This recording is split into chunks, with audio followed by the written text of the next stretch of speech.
Born in Canada on July 14, 1922, to the father of Scottish origins, Bill Millins moved to Glasgow when he was 3 years old.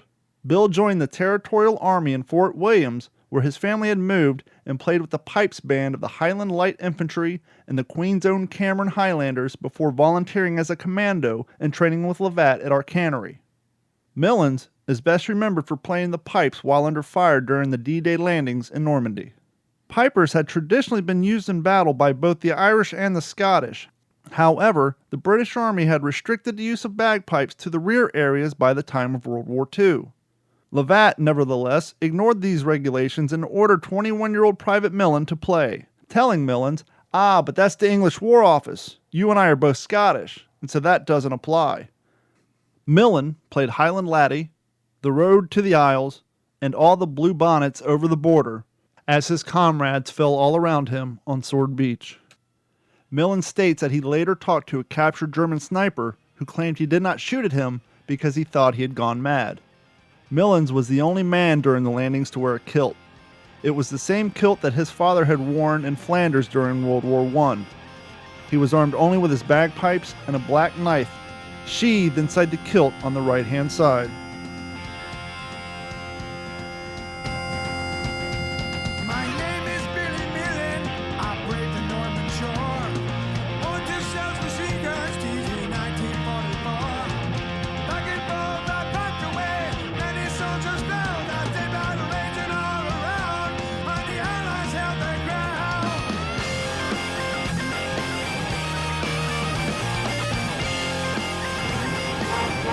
Digital 410 Productions proudly presents the What's the Scuttlebutt podcast with your hosts Dodd Abernathy, Jeff Copsetta, and Henry Sledge.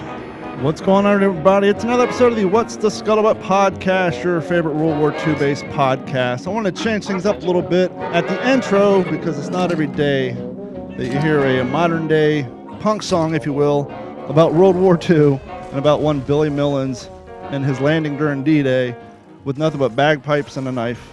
But joining us, as always, from Texas, Alabama, and our guest from Tennessee, Henry Sledge, Jeff Copsetta, and you may know him from War Stories podcast, Preston Stewart. Preston, how you doing tonight, sir? Doing well. Thanks so much for the invite, man. Thanks for coming on, Jeff. Henry, how you guys doing? I'm doing good, man. I thought we had some Dropkick Murphys going on there for a minute. I was enjoying that. Very similar to Dropkick Murphys. I've yet to discover a World War II based song. Yeah, probably not. There is, if you remember the keyboardist from Linkin Park, he put out a little side project called Fort Minor, and he is of Japanese American descent. And I think one of the songs we'll cover in the future, he did a song about the Japanese internment camps that came out like in mid 2000s. And so there's definitely content out there that we can talk about. But as I said, joining us from the War Stories podcast, and I've discovered him on TikTok, Mr. Preston Stewart. Give us a little brief background on you, how you got into military history. I know you graduated from West Point in 2009, but just let our audience know about you. Give us a little history on that. Yeah, grew up in Champaign, Illinois. Spent a lot of time with my grandfather, who was in the Korean War on my mom's side, or in the Army during the period of the Korean War, so 1950s. And he had Army stuff sitting around, so we just used to like to play with that. And he was big into the Civil War and always had great stories about military history. So just enjoyed that. Grew up watching the History Channel back when they were doing a lot of military history stuff. Back when they had history. Yeah, it seems like it was a long time ago. But that was the stuff I liked to watch. And then once I got out of college and could kind of choose the things I wanted to read, started reading more military history and just really enjoy it. It's the thing that I choose to learn about now that I don't, once you're done with school, you don't have to learn about anything. That's the thing that I really like spending time doing. So a couple years ago, started making content just as another way to learn more, have discussions like this right here, and have the chance to interact with people who also have an interest in those topics. So started making short videos, and that turned into a podcast. We could talk a little bit longer because a minute's not very long. And has led to some awesome experiences like being on the podcast here and chatting with you guys. It's amazing how that works. I'm trying to get my daughter to read, and I was the same way in school. It's like I'm not interested in any of this nonsense. But once you start reading about things you enjoy, whether it's World War II or graphic novels or how to make Afghans, whatever it is, it just definitely makes everything so much more palatable. Yeah, for sure. Just whatever the thing is that appeals to you. And I think that's kind of a challenge, though, because you don't have that choice until 18, 22, maybe later. But yeah, finding that thing is important. It's funny. I'm a pretty decent drawer, even haven't done it in a long time. And I remember when I got to high school and I joined art class, I was all excited until I realized art class, I had to draw what I was told to draw and how I was told to draw it and things like that, which it's like, how do you put regulation on someone's free form passion? I'm getting some feedback somewhere. I do apologize. Unfortunate thing about, I'm an artist myself, and it's funny when you say that because art class was the same thing for me. I actually had an opportunity to design a billboard for the Army recruiting station at the town south of here, but it was, this is what we want, this is how we want it, and this is the timeline. And no, you got to feel like it. And the same thing even with books. I mean, there's a subject that hits me, and there could be another great book that I would love to read, but it's got to wait till I'm in the mood for that, or that particular campaign. I think Henry's kind of the same way. So yes, yeah, it's funny when you find a passion, run with it. And I think all four of us, we all do podcasts. We all do about military history. I know, Preston, you cover all ranges, whereas we stick with World War II stuff, and you pretty much cover everything. But we kind of got into this a few episodes back where we were talking about how things are changing when it comes to publishing books. A lot of it is going to audio format and maybe digital format. And I've said before, in order to preserve history, I think it's super important that we keep it in, at least our books in a hard copy format. But I think right now, with the way people's attention spans are going and how they consume their information, I think what we do as far as audible format podcasting is all more important to help get that message out there and to help educate people in the way in which they want to consume it. Yeah, I don't use TikTok to learn a lot of things when it comes to military history. Yeah. There's little things I like for a minute here or there, but to me, 35 to 60 seconds is not usually what I'm looking for in those topics. For maybe a quick recipe or something like that, sure. But if that's how people are consuming information, then who am I to judge, right? And I think similar with podcasts. Sure. There was a time where people said, don't put it on the big screen. It's got to be radio. It's got to be in a book. And no, we need those documentaries. We need those movies. They're great. So I think you're spot on. If it's changing, it's changing. Just kind of be where the attention is. Absolutely. I want to change things up a little bit. We had a living historian on here a while back who does a lot of Patton impressions. And we all know how people talk about Patton, how he's kind of he's a little rough around the edges. He kind of a little bit of a maverick. He was a little standoffish, and we all know about that. But I was reading this book, and I was kind of surprised to hear a little bit about Chesty Puller that way. Henry, Jeff, have you guys really heard that much about Chesty Puller being that kind of, he had a little bit of that Patton-esque attitude to him?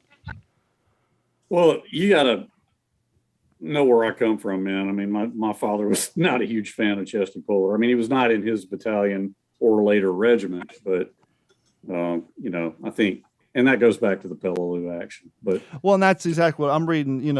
Bill Ross's Peleliu, and I don't want to get too dug down into it, but this is the first, of all the PTO based stuff I've read, this is the first time I really heard this about Chesty Puller, and just here on page 212, let's see here. The feeling seamlessly is becoming more prevalent as seniors of the battle pass into and beyond their middle ages. In case in point, First Lieutenant Gordon I. Swanson from Minneapolis was a 23-year-old frontline artillery spotter on Peleliu. He was assigned to the 1st Marines and thus a frequent personnel contact with the colonel. Puller seemed to me, Swanson wrote in 1988, although I once called him an arrogant ass, that was most unexpected by the 1st Lieutenant to a colonel, but it was a language which he understood and label which he wore with some pride. He always seemed to be surrounded by more luck than good sense. His judgment was always questionable. When his book Marine came out off the press, he sent me one of the verse copies with a pleasant handwritten note in the flyleaf. I shall always treasure it. There will never be another Chesty Puller, an observation I make with a sense of gratefulness and relief. And it seems like people say that, especially on Peleliu, that he was kind of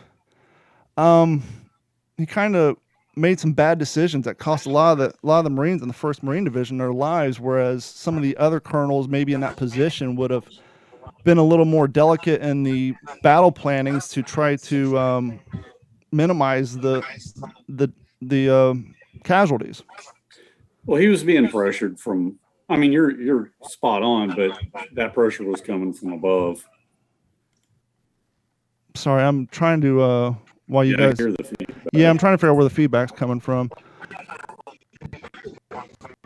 Yeah, that's so distracting. Tell you what, guys, let's take a quick break. I'm going to pause this. For those of you watching live, well, we'll just go with it.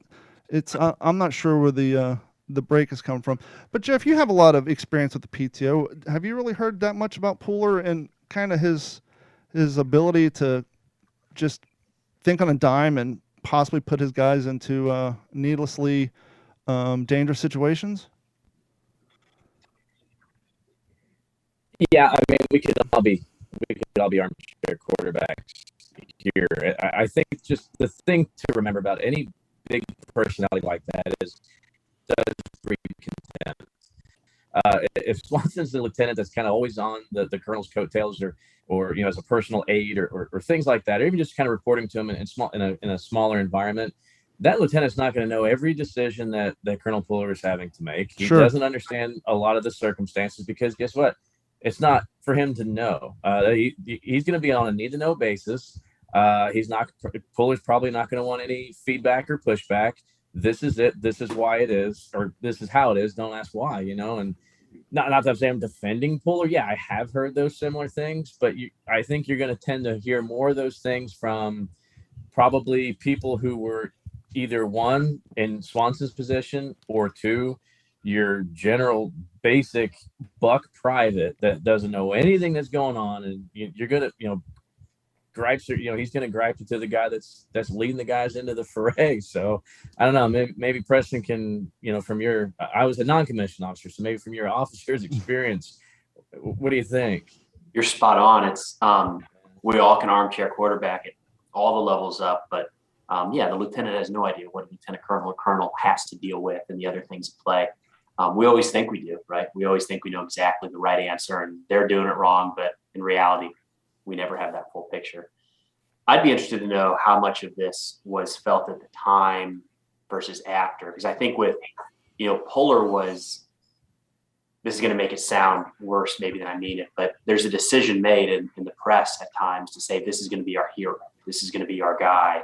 And I think Puller was that at the time, especially after Guadalcanal. He was kind of a hero of the Marine Corps. And I wonder if stories of him were spun in a way to maintain that image, because the idea that his troops didn't like him, or he wasn't, they didn't have as much confidence in him in the field, that's not prevalent. I'm not surprised at all that it's out there, because nobody's going to have all top marks, but I wonder how much of it was overblown to kind of build up his persona, or maybe not brought to the surface when it could be. Yeah, that's a good point. And you said that, and I was looking through this book because they actually quoted, kind of, that was how the media personified Puller. Like, okay, he's kind of the Patton of the PTO. We can give him this label. He's our go-to guy. He has that gung-ho spirit that we want the American people to think of when thinking of a Marine colonel. And I think you hit it precisely. And they're leading into that paragraph. There was a part in this book where they kind of made that comparison of, he was just the media's go-to guy with trying to bolster the home front and to get people up and, excited to buy war bonds and all that stuff. And just that Hollywood personification of what a Marine would be to the people in America.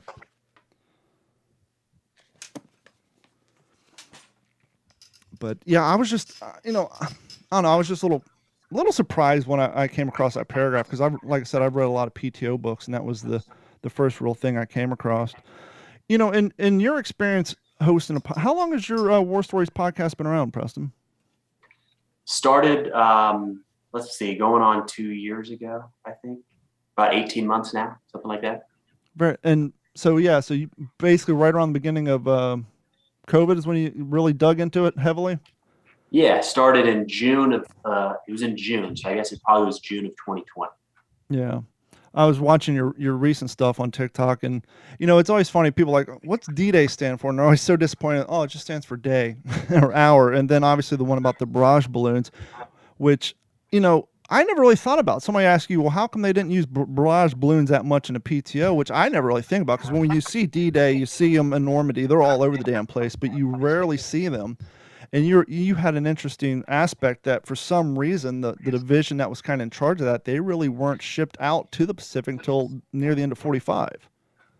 But it wasn't new technology. Yeah. Right? It wasn't some innovative thing. There's no I can't imagine the U.S. only had one battalion that did that. And a lot of times I'm fortunate that if I put out a question, something like that, somebody in the comment section is a lot smarter than me. In this case, as of now, it's been 8 hours or something. Nobody has been able to provide a really good answer as to why there's like 1 or 2 cases of barrage balloons in the Pacific when there were dozens of landings. I interviewed the archivist for the Goodyear Corporation, and I kind of just assumed that they probably helped provide that. No, they were making tank parts and all kinds of stuff, but I really thought that he would, oh yeah, we provided all the barrage balloons. No, not so much. But that's just one of those, and that's kind of the thing I find interesting about World War II and some of the stuff we try to bring on here. Before the show, I was talking to Jeff about how I had Jay Murray on, and we did a full episode on M1 helmets. I had some of the historians over at the Springfield Armory site talking about how George Washington actually chose this site for the Springfield Armory and how all their contributions throughout the history of the United States with the guns they developed. I've actually tried to reach out to Hershey Company, try to get somebody on here from Hershey to talk about their contribution to the war. And it's just those little things that we don't really think about, that you never really see covered, as we said before on History Channel back when they did history, that I find kind of piques people's interest, because a lot of this stuff's been covered ad nauseum. And I try to find just the little things like, the barrage balloons and this and that aren't covered that much, but we're getting so far from that point in time that the people who could answer the question of why there was only one major battalion, they're getting harder and harder to find. Yeah, there's so much content out there on this stuff. The even a 6-hour special on D-Day probably didn't cover the barrage balloons. Yeah, there's so much other stuff to get into that there's all these little details that are missed that, it doesn't, maybe the barrage, I don't know if it's a great example or not. Is it the most important part of history? Probably not. But it's there. It's interesting. It's unique. And there's just so many of those when you're talking about a global war for 6+ years, right? Well, it's something as simple as a barrage balloon. Because I remember, God, probably about 8 years ago, I was looking, I was like, what the hell were those for and what did they do? And the Army being the Army and the whole aspect of keep it simple, stupid. Well, how do you prevent people from strafing our beaches and our ships? Well, you tie a 3/0 cable to a balloon and you fly it over, and hopefully if they do attempt it, you rip off a wing. And it's like, well, that's simple and effective. But it's those little things that you see something like that and like, it's basic and kind of dumb, but why is that what's bothering me right now? Why does that make me want to run to Google and do all the research on something that simple? And I find it's the little things like that might, grab someone's attention and make them do more research than they would on a normal day.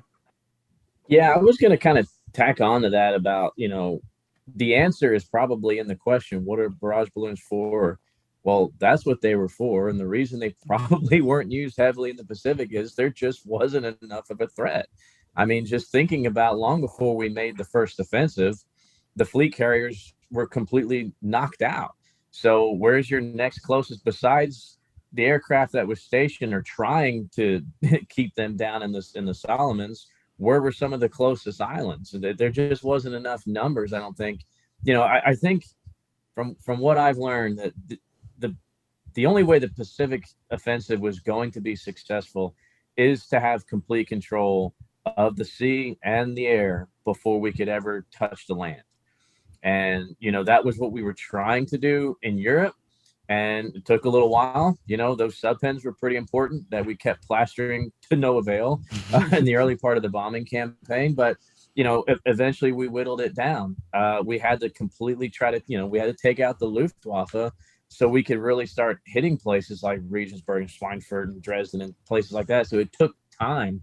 But in the Pacific, when it was so remote, the distances in between were, that aircraft may get here, but it ain't getting home. So, and without a carrier, where is the threat from the air? And I think that was really taken into consideration when most of the time, before the offensive was drawn up. And,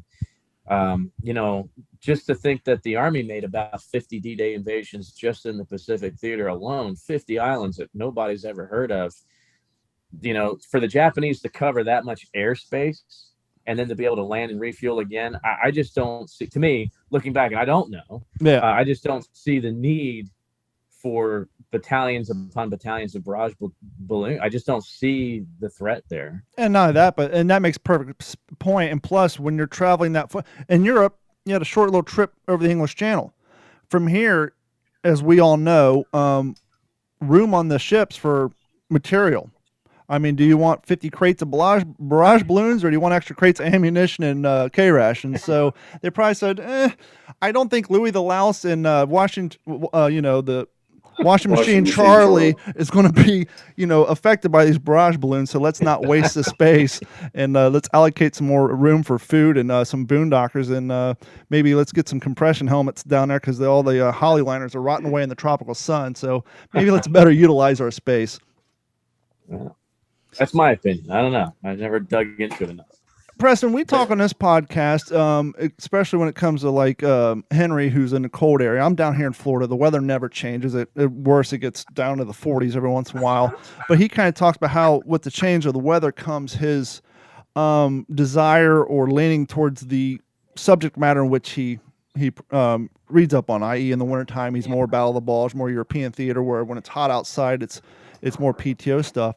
When it comes to planning for your show and or just the subject matter that grabs your interest at that particular time, how do you go about it? Are you swayed by just things you come across, or does it come to you in the middle of your sleep like, oh, what about that?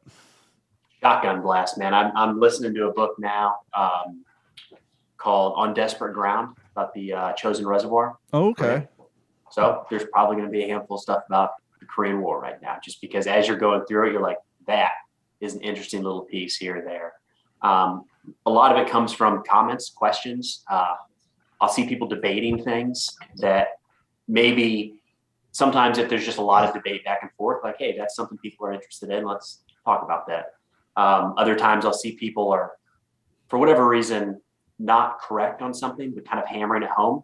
Like, all right, well, there's something to talk about. That's definitely a video, maybe a podcast.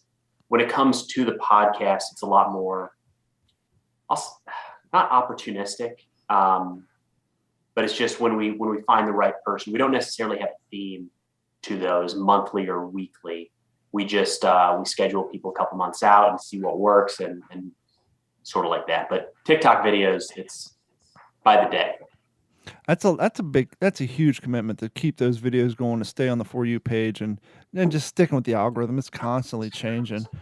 And with the content in which you do, it's like, well, there may be something you want to cover, but the community guidelines are like, no, we're not going down that rabbit hole. Because we just got off of Facebook suspension. We got our hands slapped because I had the audacity to post a picture of a guest who is a former Marine. He is a author. He reproduces German paperwork for Hollywood. He has a book all about German paperwork. He is a graphic designer by trade. And I posted a picture on our What's the Scuttlebutt Facebook page, which is a group you have to join. It's a page entirely about World War II, but because he was in his SS officer's uniform with the swastika on it, they dinged us and they buried our content and they killed our live streams for 25 days. And so it's like, that's it. And it's like, this is history, and it's sad and kind of scary, the fact that when you're talking about history, you got to keep that in the back of your mind. It's like, do I just say the hell with it and what happens, or do I want to censor history so that I don't upset the social media overlords? I don't think you have a choice, right? Yeah. Unfortunately, I think that's kind of the problem is that from experience on TikTok, I can't say Hitler. I can't say Nazi. I've seen other people be able to do it, but I've gotten my hand slapped for that, so I'm just not going to try it again. I had a video taken down for simply showing I in my corner here, whatever impression I did at the last World War II event, in order to air out my uniform because I don't wash them, I put them on a mannequin. I call Steve here in a podcast studio. And after a Marine Corps event, I just did a TikTok where I pulled my K-bar out of the sheath, just showed the K-bar logo and made and all, where it was made, and put it back in the sheath. That thing was up for a minute and a half before it was taken down for community guidelines. I wasn't pretending to stab anybody. I wasn't throwing it at my drywall. I literally just pulled it out of the sheath, showed the logo, slid it back in, and that's all it took. I don't know. I think podcasts are generally looser. Yeah, exactly. I think that's a positive. I haven't had any problems on YouTube. Yeah. But yeah, I mean, there's like Japan's Unit 731 deserves a lot of attention. And it's the kind of thing where you can't tiptoe around that one. If you tiptoe around that unit, it loses all its meaning. It was so, you guys all know, it was so graphic and so inhumane that to say that they committed atrocities and move on is like barren. Yeah. So I don't know what the solution is. So you're currently reading the Korean War book. What was it called again? On Desperate Ground. On Desperate Ground. So focused in and around the Chosen West. Who's the author on that? Hampton Sides. Hampton Sides. I'll have to look into that. Henry, this is be a good time to go into the part of our podcast where we're talk about the current books we're into. What project are you currently reading or getting into or wrapping up for that matter? I just started Richard Frank's Tower of Skulls. What's the I finished up Samuel Eliot Morrison's Volume 4, Coral Sea Midway and Sub-Actions, and started Richard Frank's book. And it is a history of the Asian Pacific War from 1937 to 1942, and it's going to be a trilogy. So this is Volume 1. He's working on Volume 2. Okay, so this book just came out then? Yeah, well, year or two ago. It's fairly new. Gotcha, Jeff.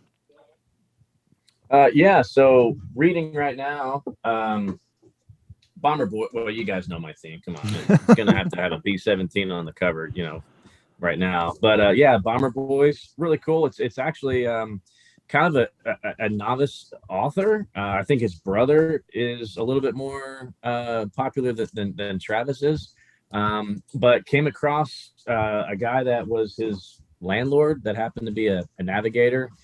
And I think the 305th bomb group, and got wrapped up in a little reunion. And right there at this little town in Connecticut, there was a half a dozen or so guys that had served in the Mighty Eighth, and didn't necessarily know each other then, but kind of got together for kind of a Mighty Eighth breakfast, once a month or something. And he got to pull 4 really good stories from some of these guys, their experiences.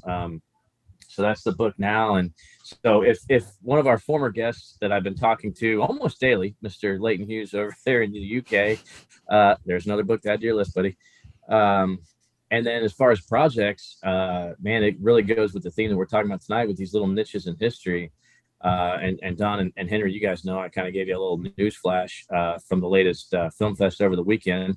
Walking Point won Best Veteran-Themed Film at our very last Film Fest. We were done on that circuit. That was a 2.5-year ride. That was amazing. Almost 3 years now. But getting 2021 didn't count. Exactly. Poor Black 17 Productions. They put out this great short film. It really started gaining steam in 2019, and then here comes COVID and just completely. You put that time, energy, and effort where you're filming this short film in 2 different states over all this time, and not only just them, but everybody in that film circuit at that time, just the whole year just gets erased. Yeah, it's it's tough to complain of because we had a really good run, won a lot of awards, and even the film fests that were virtual, like we did one. RJ and I we zoomed in for one of the GI Film Fest in San Diego, I think it was, and you do the best you can, and there's nothing to complain about there. But linked up with a guy, and I don't want to give too much away, but I did tell you guys that I'm getting wrapped up and doing a short film now about the Eureka beacons used during D-Day. And the guy came up to me and said, hey, I want you to be a part of this. I heard, and okay. Don't have to And twist when he my said arm. that, I was like, oh, yeah. The Eureka beacons. What the heck are those? Like, I told him, I said, I'm in Paris. I don't know. I said, can you Amazon.com, books on the Eureka beacon, order. Yeah, I can help you with that. Actually, I found it really cool. I think it was an Air Force article written 5, 6, 7 years ago. The technology that came out of that is still being used on the battlefield today for IFF and things like that. And it's just incredible because I think the audience will appreciate this, that it was only about 25% of the airborne was these catastrophic misdrops. And that typically doesn't fit well with the narrative of Hollywood in Band of Brothers or Saving Private Ryan. Oh, there's misdrops all over Normandy. Yeah. Yes. But that was actually the minority. They estimate about 75% of the guys landed within a mile of their DC. And it was because of these beacons, this radar, high-tech equipment, that they fit a big radar pod on the nose of these C-47s with a big, like a big antenna, I guess, almost around down the length of the fuselage, almost the tail wheel. They sent in a group of Pathfinders, a very specialized trained group of guys, the night before the invasion. And it just so happens that the aircraft that led this raid is stationed with Commander of Air Force about an hour from me in San Marcos. Nice. So he's already made contact with them. So we've got the aircraft used, the flight tower. We're probably going to use some of the footage or film some of it at my museum in this runway and with some of my contacts with some airborne guys. So be looking for that short film, indie film kind of thing. But man, it's a story that's so worth telling. Yeah, I don't think Pathfinders and the effort that they did, like you said, you parachute in 24 hours in advance. I remember reading one story where they basically said, okay, there's a church tower. That's a perfect spot for this beacon. So they put it up there, but then you basically got to guard that location for 24 hours with 5 to 8 people at the most. Right.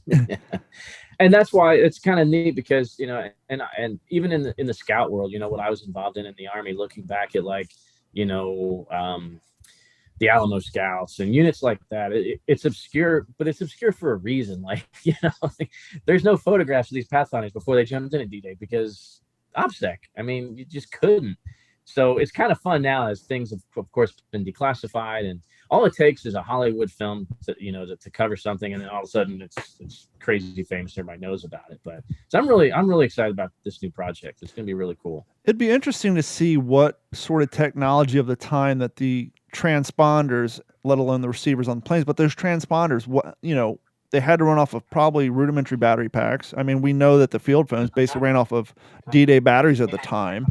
It'd be interesting to see how many of those actually broke during landings, and how many, out of all the ones that were deployed, how many actually survived and actually were activated to bring in the planes.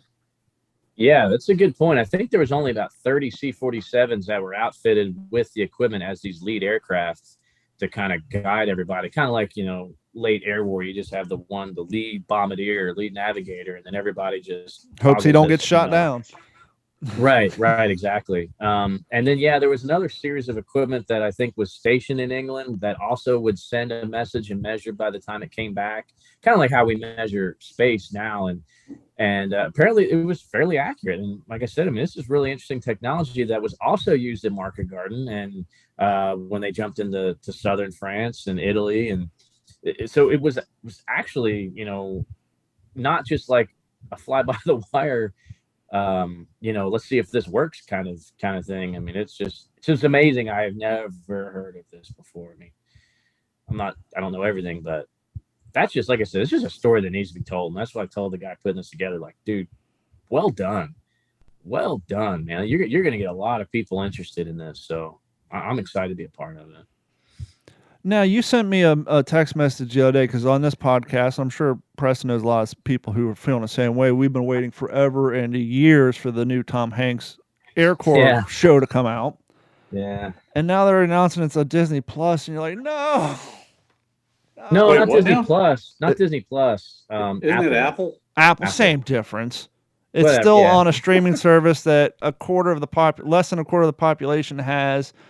It's kind of like the Tom Hanks submarine movie that no one ever saw because it's on a streaming service. Right. Kind of like the remake of The Right Stuff that I did some background work in that no one saw because it was on a streaming service. When we actually shot that show, it was supposed to be on the Smithsonian Network, which everyone would have had access to. But I get it. They buy out those properties kind of like HBO did with Band of Brothers, but HBO was still something that's more accessible.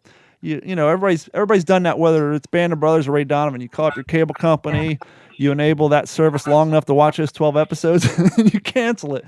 But HBO walked away from Masters of the Air. It's been a while. I mean, a couple of years. Yeah. I mean, the $500 and some odd million budget they've got. Now, I will tell you this, and I think this is what that series will have going for it. And this may be a little fickle, but one of the leads, because it's going to follow, if any of our listeners have read Masters of the Air, it's a must read. And that's what the series is based on. And it really mostly revolves around two particular buddies in the Bloody 100th Bomb Group with the same nickname, Buddy Cleveland and Buddy Egan, or Bucky Cleveland and Bucky Egan. Best friends with the same stupid nickname, but they're kind of the two leads. Well, one of the guys that's cast for the lead part, he's got a movie coming out in June that is really going to excite a whole other demographic. And I'm excited about it because I'm a big Elvis fan. So this kid, his name is Ashton Butler, I think, is cast as Elvis in this upcoming series. Now, and Tom Hanks plays Elvis's manager, Colonel Tom Parker. So if you can imagine Tom Hanks fat and bald and Norwegian, that's the part he's going to have to play. And this was the one that was filmed in Australia when Hanks had gotten COVID. So they filmed Elvis comes out in June. So they filmed the movie in Australia where Tom Hanks plays Colonel Tom Parker, who convinced Elvis never to leave the continental United States because he couldn't leave because he didn't have a passport. Bingo. But a lot of people are going to fall in love with this kid that's playing Elvis. And if he's the lead in this new series, hopefully he will pull people to this series that would be like Masters of the Air. Like, who cares? So if he's in a B-17, we're all going to bomb Germany, right? Yeah, we're going to get all shook up, baby. Preston, I don't want to put you on the spot, but because we're talking movies and we have an ongoing inside joke here, what is your opinion of A Thin Red Line? Oh, come on. All right, let's do it. Jeff, I did not bring this up. That's true. I rewatched it about 6 months ago, first time in a long time. Okay. Because I'm trying to read facial expressions right now. I'm not doing a good job. I remembered liking parts of it and thinking that it was really deep and wanting to go back and watch it again. I didn't really like it the second time around, or not second time around, but most recent, I just wasn't into it. I couldn't tell what the heck was happening. Where were they? Like, it was supposed to be Guadalcanal, I think. It wasn't. They were just wandering off, and I don't know. Well, you're among the majority here. Me and Jeff are not big fans. Henry still stands by it. I was the same way you. Hold on, Henry. I didn't understand it back in the early 2000s when I didn't know anything about World War II. But now that I know a lot about the PTO, I went back and watched it about 3 months ago, and I came on here and said I have a little bit more respect than I did then, but I think the problem is with it that it's almost an insider's movie. If you don't know anything, well, actually, not even anything, if you don't know a shit ton about Guadalcanal and the Army's contribution to it, that it's not for you. And even though I know a lot about Guadalcanal, I would still give it 38% on Rotten Tomatoes. Well, wasn't it? It was they were Army. Correct. Yes. An Army unit, but it was but it was very early. I remember having the impression that it was in like the first few weeks of Guadalcanal, and the Army. Because remember, Travolta says the Marines have done their job. Now we do ours. Gotcha. But to Preston's point, that goes to show you how it's almost like a lot of the explanation was left in the editing room. Like maybe this thing was like a 3-hour epic, and they just started chopping it down. Because for the first 10 minutes, you got the two cats who are kind of AWOL with the native village, and you really don't understand what's going on. It's like there's some relatively modern music. You got some half-naked kids running around and some weird... and the narration was just... Like Nick Nolte's narration sounded like he had a mouthful of rocks through the whole damn thing. You couldn't understand what was going on. Especially after they came out with Pacific, and there's 1 or 2 episodes that really dive into the opening weeks, at least, at Guadalcanal. Mm-hmm. That's my Guadalcanal scene and movie now. I mean, Guadalcanal Diary with Richard Jackal, filmed in like 1943, did a better job than, and they, during the war, having used SNJs as Japanese Euros, did a better job at Guadalcanal. Okay, Henry, you can defend your beloved Thin Red Line now. John didn't even like it. He was the same way. I didn't even bring this up, guys. I mean, look, okay, I'm going to say it again. Okay. Give me what you already have. 10 reasons, 10 things you didn't like about it. I will agree with every one of them. But I hated it when I first saw it. What I do like about it is it's got some cool music, which Hans Zimmer did it. He did the soundtrack for the Pacific, which I loved, obviously. And it was also Really? a lot of Really? it was filmed on Guadalcanal. you're a fan of the Pacific? Well, wait a minute. Now, You weren't at the time. You've came around on it. Oh, we've had that. Oh, come on. I love it, guys. But no, I mean, a lot of it was filmed on Guadalcanal. I mean, that's compelling in and of itself. But, I'm not even going to go back into it. We've discussed it. In Henry's defense, I today was looking up, I Googled like top 100 military movies or something like that. I was doing a short video for recommended movies and needed just a list to look off of kind of thing. Thin Red Line is consistently in the top 10 or 15 of a lot of people's lists. But I think guys are critics and they're just in love. I mean, that had a heavy cast. I mean, you had everybody and their grandmother who were A and B listers in the early 2000s. I mean, we forget about it now, but remember right around the time that came out, remember Pay It Forward came out with the cat from I See Dead People? The whole movie about instead of paying it back, you pay it forward. That movie blew up. Well, the guy who played the AWOL cat at the beginning, he was the lead role in that. And so, I mean, I think a lot of that has to do with the critics just loving the cast more than the actual plot line. But I mean, when it comes to that movie list, here's another one that I saw after I got into reenacting and living history. Where does The Longest Day fall on that list for you? I really like The Longest Day. I know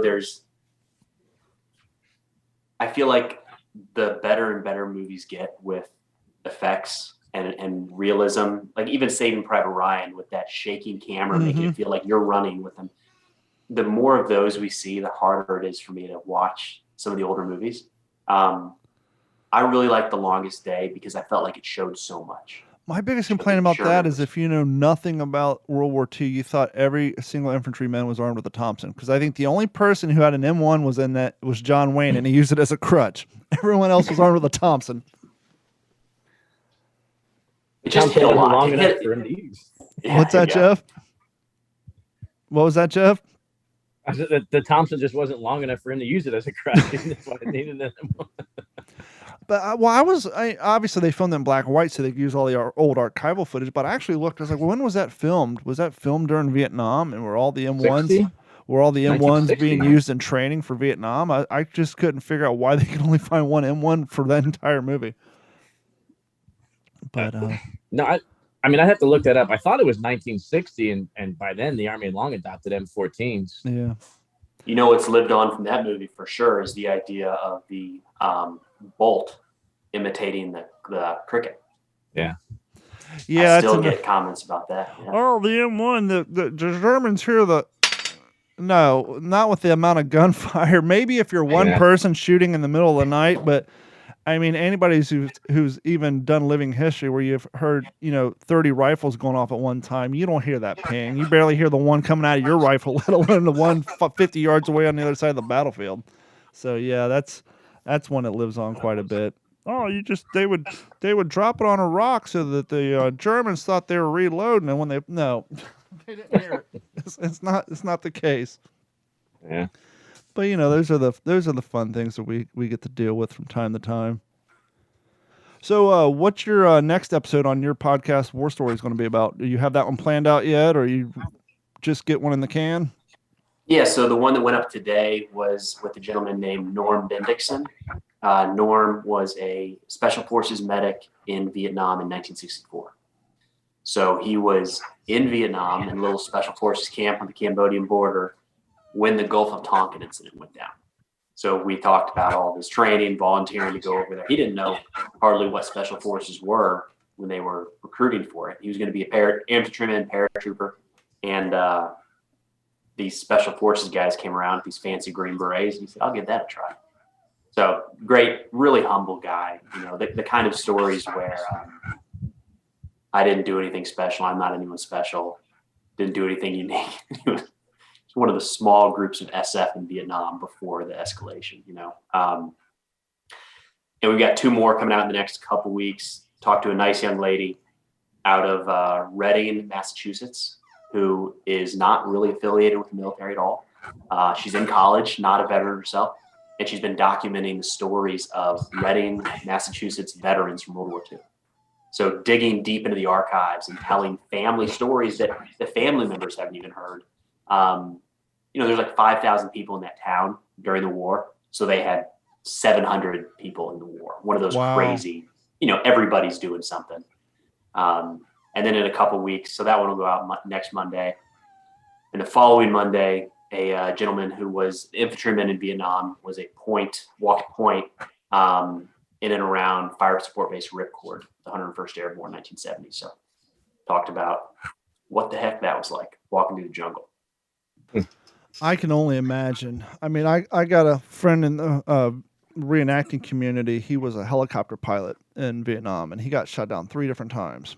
And because he was just constantly going in, and he tells these stories about how, you know, fragment came up through the bottom, went through his leg, and, you know, he's basically out in the jungle for 4 days trying to hide and survive until he got rescued. And it's just, I couldn't even begin to imagine being in that situation, let alone trying to survive wounded in a hot, humid jungle with insects and natural things trying to kill you, let alone enemies hunting you down and trying to kill you, if not capture you, and do worse things than kill you.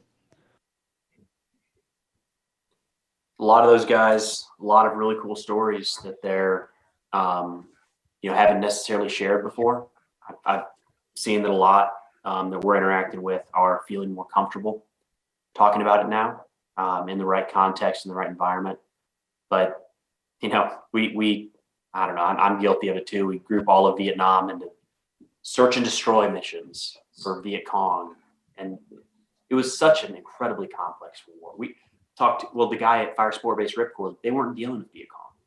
It was uniformed NVA in 1970. They were fighting a, you know, close to a peer force. And we just don't think about that in the Vietnam War, or I don't at least. So it's been a lot of fun talking to those guys. I don't think your average, even myself, even though I don't do a lot of studying on Vietnam, I don't think your average everyday contemporary could even tell you what a NVA uniform looked like. We're just used to seeing the ragtag, you know, assembled out of whatever they could find. I couldn't even sit here and even begin to imagine what a issued accurate uniform looks like, because that's not something we talk about. Khaki. I'll go with khaki, Red Star. I don't think there's a lot of pictures. A lot of the pictures, when you look up North Vietnamese units, it's black and white. I'm not so sure we have access to all of their photos, if you will. Speaking of M1s, that the photo you posted, because on your TikTok you were posting a preview of that episode, and you posted a picture of him with the grenade launcher, and then a picture of him standing around some of the troops they were training, and it stood out to me that all the Vietnamese troops that he was training, they all had M1 slung over their shoulder, and they're all wearing like M43 uniforms from World War II. It's like, so that's where all our old stuff went. Yep. No different, right? My unit just recycled all of our M16s in the Army Reserve, and kind of wonder where those are going to go. I'm sure there's some under-equipped force somewhere in the world that's going to be using old Army M16s for a while. Yeah, all the old beat up ones. So you're still active reserves, right? I am, yeah. And so what's that schedule like? How often you got to go out and meet those requirements? Once a month, once every 2 months? Once a month, not too bad. It's in a training unit right now, transitioning to another training unit, but you know, 2 to 4 days a month on average, Thursday to Sunday at most, and then 2 to 3 weeks in the summer. So it's not too hard to schedule around, but good people, fun people to be around. For the people who are actively serving, with what's going on in Ukraine, have you seen anything kind of like picking up in the scheduling of training and things like that? I'm not too tied in with the training schedules of all those guys and what they're ramping up or not ramping up to do. And the handful of friends I have that are in the know are not talking about They're it. not at liberty So, to say they're in the know.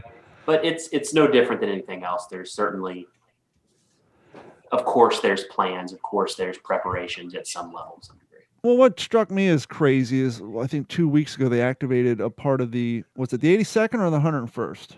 I think it was the 82nd Airborne.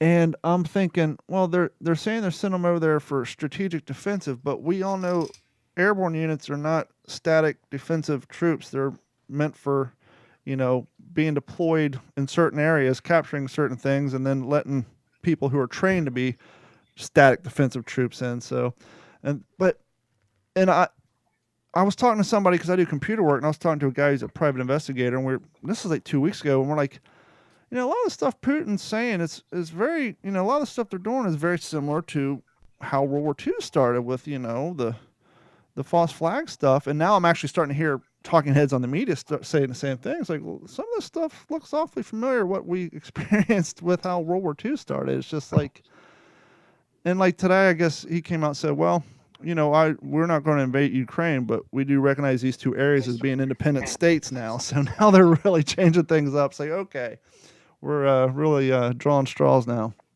So it's interesting to see where this is going to go. I think it's interesting to see if it's really hard to make a comparison right now to anything because it's so confusing as to what's happening. Every country has their own spin, and I can't for the life of me, whether it's extreme or just a little bit. So trying to figure out exactly what is happening is incredibly challenging in the moment. But it makes me think of how previous conflicts have started. And we look back at the start of World War I and say, well, look at all the pieces are moving. And at the start of World War II, you can see it, right?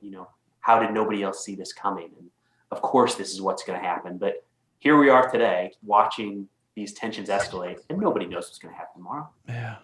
And you can see how if the U.S. sent 6 brigades in on the border, that'd be provoking. That might start something. We don't want to do that. So it's interesting to try to think of what this might have been in the past, if that makes sense. Yeah. It's just, I don't know. It's just like every day it's just like, oh, here we go with this soap opera that's going on over there. And just, it's like, can't you just, back out and let's just continue dealing with all the other drama going on in the world right now. Do we really need this? But I guess it remains to be seen. Have you been keeping up on that at all, Jeff, or Henry at all? In a cursory way. Just catching headlines. Yeah, I mean, of course, I know I still have some buddies, still in uniform, and so I keep up for that sake. And I just a good reenactor buddy of mine who's a reservist just got orders. He was about ready to come off active duty deployment and buy a house in San Antonio and hang out with his daughter, and now got orders to go to Europe. Not gonna say where, but yeah, I mean, Preston, you bring up a good point. I mean, you start seeing the moves on the chessboard, and anybody that is familiar with history kind of picks up on these things. We're a little more sensitive to it. I don't really listen to a whole lot of what the media says or whatever, but I'd heard somebody had repeated that, somebody said that, war is imminent. War is imminent now because of these moves that were just like, guys, this is the United States of America. War has been imminent since we have been a country. And I think once the American people realize that, we're really good at dying for other countries. And that's just how we are. And that's just what we need to get used to. So until larger countries in Europe that are more than capable, Germany, Poland, until, they start really kind of rallying their troops over there to protect the resources that are coming out of the Ukraine that they badly need, that we probably don't want to just send over to the Russians. we're going to have to step in. We always are the ones that kind of big brother got to step in. We let kid brother get beat up on the playground for a little bit. And then, okay, that's enough. Now let me take care of business. That's just kind of always been, it seems like that's always been our posture. And, talking about World War II, I think it's ironic that not that long ago, Americans were giving up their citizenship to fight for the Chinese to stave off the Japanese Empire.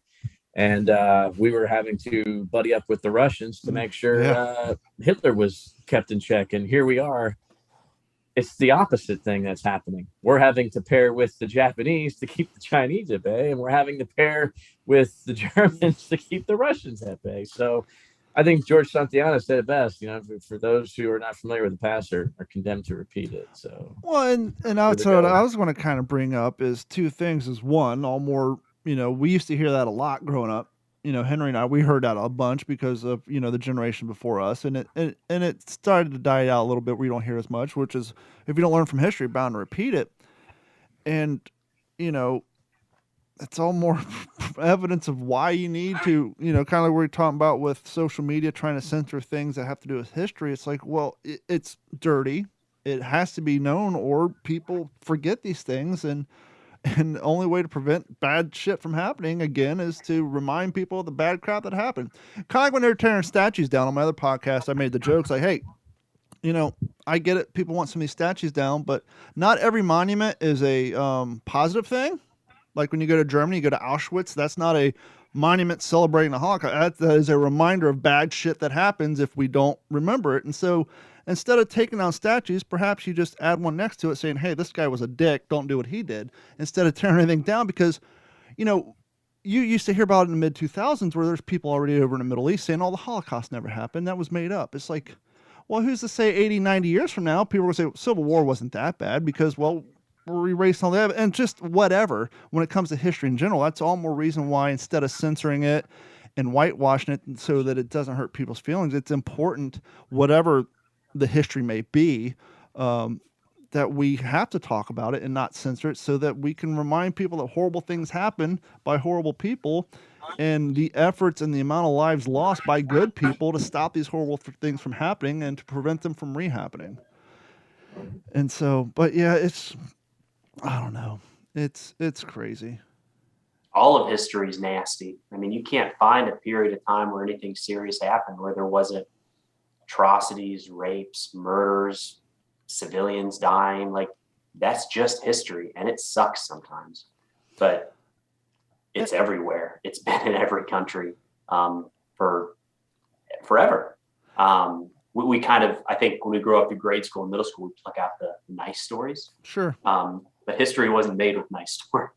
It was made with the ugly stuff. And I understand that, elementary school, okay, well, wait, middle school, let's dip our toes a little bit. Perfect example. My 14-year-old daughter, she really did not want to do Anne Frank homework. She just thought it was just annoyance. She got one of her friends to do it. We got in a big debate about it. And I was like, well, who was Anne? Because I did the Anne Frank homework. Okay, well, who was she?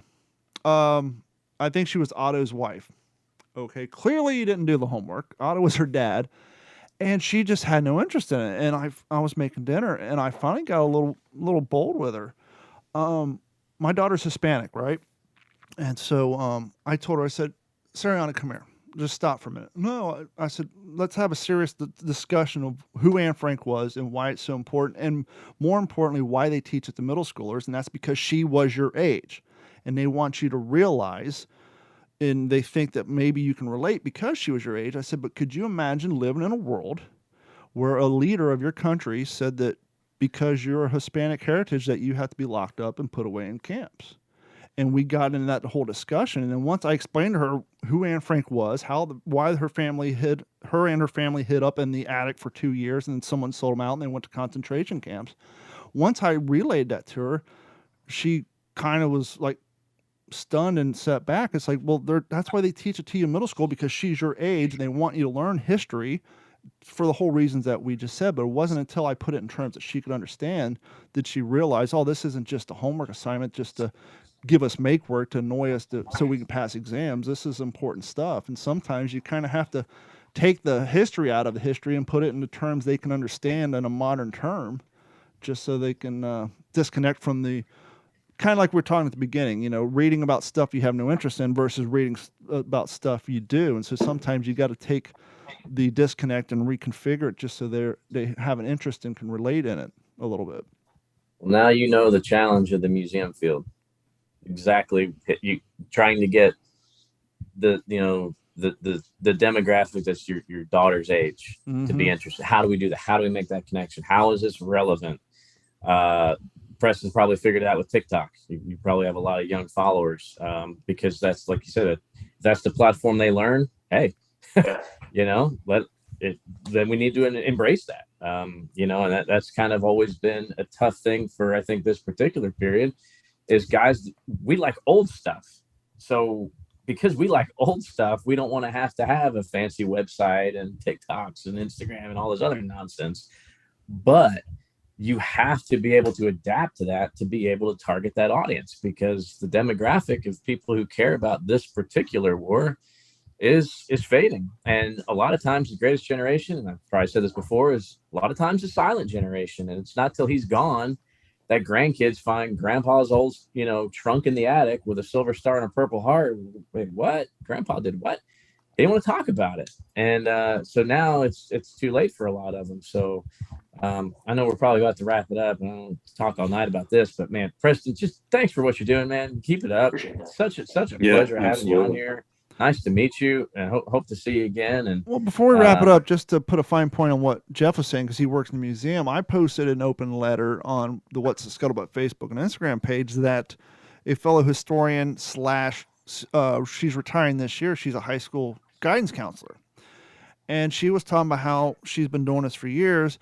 And this year she took her home front impression down, did the thing at school, and they had some people come and talk about the Holocaust and all that. And the kids were polite.